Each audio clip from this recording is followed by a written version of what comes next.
Welcome back into Wake Up America. I'm Rob Finnerty. I want to welcome back our powerhouse panel this morning. We start with our White House correspondent Emerald Robinson down in Washington, political analyst Mark Halperin, and former Trump campaign aide Rick Gates. Stacy Washington from Stacy on the right also with us this morning. Mark, you're laughing. I'll let the viewers in on a little secret. I just checked my phone, Emerald, probably 30 seconds ago, and this is a direct text message from the one and only Mark Halperin. He says, before the break ends, please figure out if we are all-star or powerhouse. Panel, we've been at this for 4 months. I truly don't care what we call you, but I want you tell me, and that's what I'll call you. Mark, we'll start with you. I'd go with powerhouse, and I also think there's probably a third good option we should all consider. Maybe let the viewers decide. Oh, look at Mark. No stranger to television. Emerald, it's weird because I'm a populist. We could have a contest. Exactly. Well, you should probably do one of your own panels and figure that out. Ask 4 Trump voters, 4 Biden voters, what we should call the Wake Up America panels. That's the next focus group topic. Yeah, exactly. Maybe I'll just say panel, but there's always, I remember one of my first shows at Newsmax, I called it a blue ribbon panel, and Mark didn't even know me, and he sent me a text message. And I was like, who is this guy? All right, I want to play a soundbite. This was kind of funny to me. Ted Cruz yesterday was about to talk about the situation at the border. He's down there leading a delegation of 21 Republican senators. No Democrats would join them, although they were invited. And somebody asked him to wear a mask. Take a look.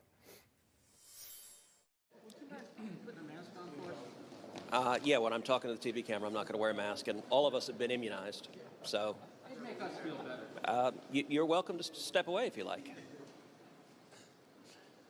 The whole point of a vaccine, CDC guidance, is what we're following.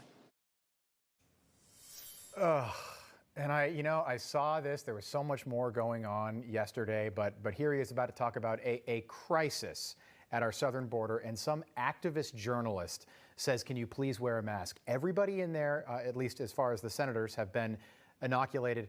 Rick Gates, we've seen so much of this, and it's confusing to the American people that don't watch the news every day. The whole point of getting the vaccine is so at some point soon we could take the masks off for good. Yeah, I thought his best line in Cruz's statement was, hey, I'm following CDC guidelines, because that's, what everybody's been told to do. And so when you look at the whole basis of wear a mask, don't wear a mask, wear 2 masks. Now we, have nose masks, in one of the clips you showed earlier. Right. And I just think there's this inconsistent policy. And now with the vaccine and the vaccine success rate that we've been told, there needs to be a revision of those guidelines. And it's interesting that we haven't seen, a lot of new information come out in terms of how that's going to be done. And I think it's very important that the American people know, because throughout this entire process, the scientists have really confused, provided a lot of disinformation. And I think moving forward, particularly after the vaccine, people need to know what they can and can't do, because that's going to, impact future versions of the virus and how many people are affected by it. Yeah, Emerald, we have those nose masks, by the way. We can show you some of that video right now. But this is what I'm talking about when it comes to the misinformation. People see this, and maybe if you don't read the news every day or watch the news, look, I get it, but they see this and they take it as gospel. They think they have to wear something like this because it's on CBS News. Look at that. The droplets won't go into your nose, but you can still have a glass of milk and a hoagie in the park.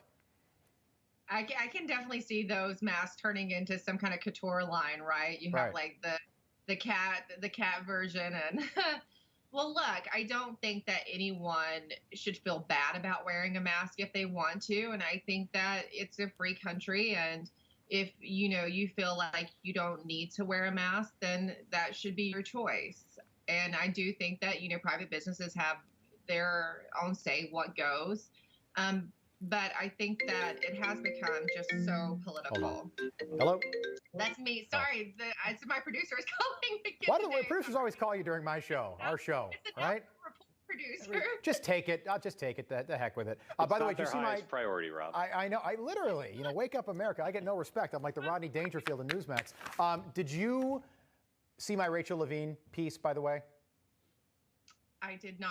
I am sorry. I was on a radio show talking about Rachel Levine, though. I record, so I'll play it back. Well, even better. We'll talk about it right now. Mark, then Stacy. Rachel Levine, she's an assistant health person in the, what's her exact title, Emerald?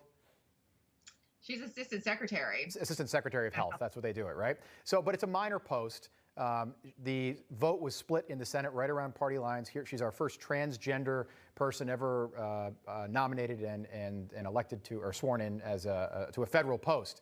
The vote was super tight. It was 52-48. Lisa Murkowski, Susan Collins, Republican senators sided with the Democrats here. And people wonder why the vote was so close. It was so close because while she was health secretary in Pennsylvania, she ordered COVID recovering positive patients back into nursing homes, but she took her mother out of a nursing home and put her in a hotel just days after signing that order. That ultimately cost lives. So again, the identity of the administration of identity politics here, Mark, I'll let you pick it up from there. But this is just, she does not have a sterling record as a health professional. Look, I think there's going to be some great history books written. Maybe you and I will write one of them about how the two parties handled the pandemic. And for all the glorification of Gavin Newsom and of Andrew Cuomo and of the Democratic administration in Pennsylvania, I think there's going to be an accounting of, in the end, whose policies turned out to be the most successful, both in terms of opening and in terms of handling the most vulnerable populations. Right. Stacy, your thoughts on the Rachel Levine situation?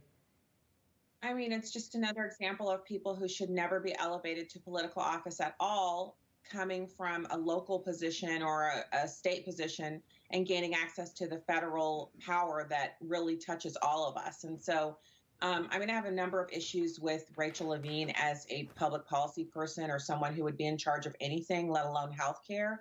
But her actions preclude her from this position. But the Democrats are ruling with the iron fist right now. They're ramming through their candidates. They're bringing forward their issues and talking about things in a way that are kind of fait accompli. It's over already. We're done. Even the comment from Joe Biden yesterday, the president said, will there even be a GOP in 2024? So bizarre. What? Yeah. Where are we going? Like 74 million of us, where are we going? And all of our kids and all of our dogs, Rob, where are all of our dogs going? Like where are all of us going between now and then? Such a good question. And what bothers me with the Rachel Levine thing, it's such a hot topic and it shouldn't be. She's transgender. This close vote in the Senate, 52-48, has nothing to do with her being transgender. It has to do with her record as a health professional in her home state of Pennsylvania. And that's the core of this entire scenario. I was told by one senator that some of their colleagues were extremely afraid to even vote on her record because they were afraid as being seen as transphobic and portrayed in the media. Of course, yeah. Emerald, time for them to stop doing that, though. I'm sick of people saying, well, I'm afraid of being labeled. You're already labeled. If you're a Republican, you're a terrorist, an insurrectionist, and someone who won't exist in 2024. Yeah. So do what you want. That's what I'm doing. White supremacist, too. White supremacist. Yeah, you have to throw that in there. Ayanna Pressley made that very clear. Panel, we got to leave it there. Really enjoyed the conversation. When we come back, by the way, have a great weekend. It's Friday. I always forget about that. Emerald Robinson, Mark, have a jazzy, powerhouse, blue ribbon panel weekend on our weekend shows here on Newsmax. I guess it could be the fun Friday panel. I know, this could be the fun-filled Friday panel. Rick Gates, good to see you again. Stacy Washington, always a pleasure. Have a good weekend. All right, see you guys.